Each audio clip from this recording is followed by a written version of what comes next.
Assalamualaikum warahmatullahi wabarakatuh. Kami dari kelompok 2 mata kuliah Geologi Umum, program studi Geografi. Nama saya Farid Siswi Santoso. Perkenalkan, nama saya Aisyah Ramadinianada. Nama saya Dimas Aditya Rashid. Perkenalkan, nama saya Yoga Prastia Kurniawan. Kami akan menjawab pertanyaan yang diberikan oleh Ibu Ginia pada pertemuan tanggal 23 September yang terdiri atas 4 pertanyaan. Berikut adalah jawabannya. Gempa bumi disebabkan dari pelepasan energi yang dihasilkan oleh tekanan yang disebabkan lempengan yang bergerak ke satu arah atau lebih. Semakin lama kian membesar dan akhirnya mencapai pada keadaan di mana tekanan tersebut tidak dapat ditahan lagi oleh pinggiran lempeng. Pada saat itulah gempa bumi akan terjadi. Gelombang seismik adalah gelombang elastis yang dihasilkan gempa bumi dan menjalar pada permukaan bumi dan bisa diukur dengan menggunakan seismograf. Gelombang seismik dibagi menjadi dua, yaitu yang pertama adalah gelombang body wave. Body wave ini ada dua macam, yaitu gelombang P dan gelombang S. Gelombang P atau gelombang primer adalah gelombang seismik yang paling cepat menjalar. Gelombang P merupakan gelombang longitudinal yang gerakan partikelnya sejajar dengan arah hambatannya.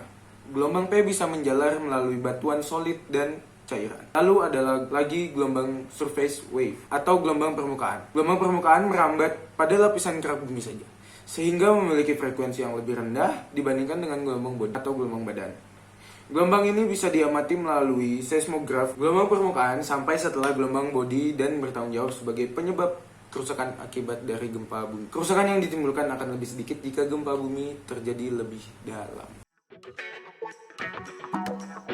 Tsunami atau ombak besar sendiri merupakan gelombang air besar yang diakibatkan oleh gangguan di dasar laut. Seperti gempa bumi, gangguan ini lalu membentuk gelombang yang menyebar ke segala arah dengan kecepatan gelombang mencapai 600 sampai 900 km per jam. Awalnya gelombang tersebut memiliki amplitudo kecil, umumnya 30 sampai 60 cm, sehingga tidak terasa di laut lepas. Tetapi amplitudonya membesar saat mendekati pantai.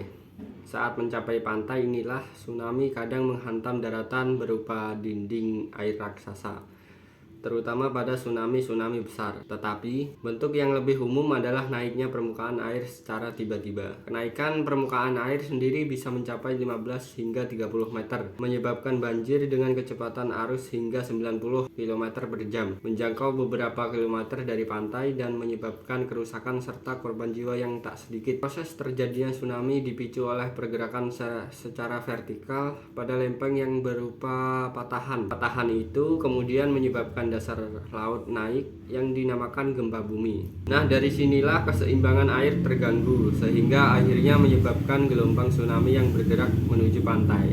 Meski pemicu utama tsunami adalah gempa bumi, namun tak semua gempa juga akan berakhir dengan tsunami. Biasanya hanya gempa berkekuatan di atas 7,0 skala magnitudo momen yang memiliki potensi ini. Semakin kuat suatu gempa, semakin besar pula peluang tsunami yang disebabkan oleh gempa tersebut. Tsunami yang terjadi di Aceh merupakan contoh tsunami yang dipicu oleh gempa berkekuatan besar. Skala itu mencapai 9,1 skala magnitudo dan merupakan tsunami paling mematikan dalam sejarah. Gelombang tsunami bergerak keluar dari sumbernya ke segala arah. Gelombangnya bisa sangat panjang hingga menyeberangi lautan. Dalam laut, gelombang tsunami dapat bergerak dengan kecepatan 1000 km per jam. Sedangkan di kawasan pantai, tsunami akan melambat. Di Indonesia maupun negara-negara lain, gempa bumi bawah laut yang menyebabkan pergeseran vertikal secara mendadak di dasar laut merupakan penyebab utama tsunami.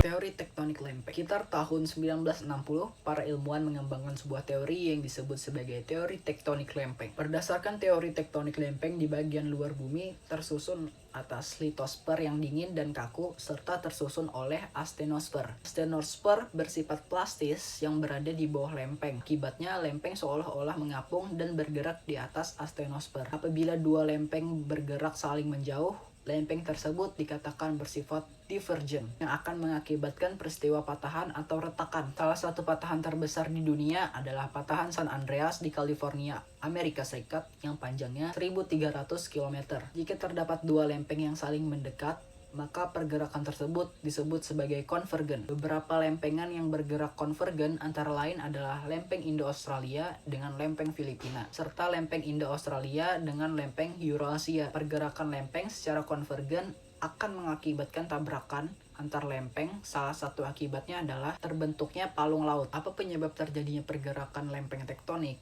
Menurut teori, pergerakan lempeng terjadi karena adanya pemanasan material di bumi, di inti bumi yang bersuhu sekitar 6000 derajat Celcius.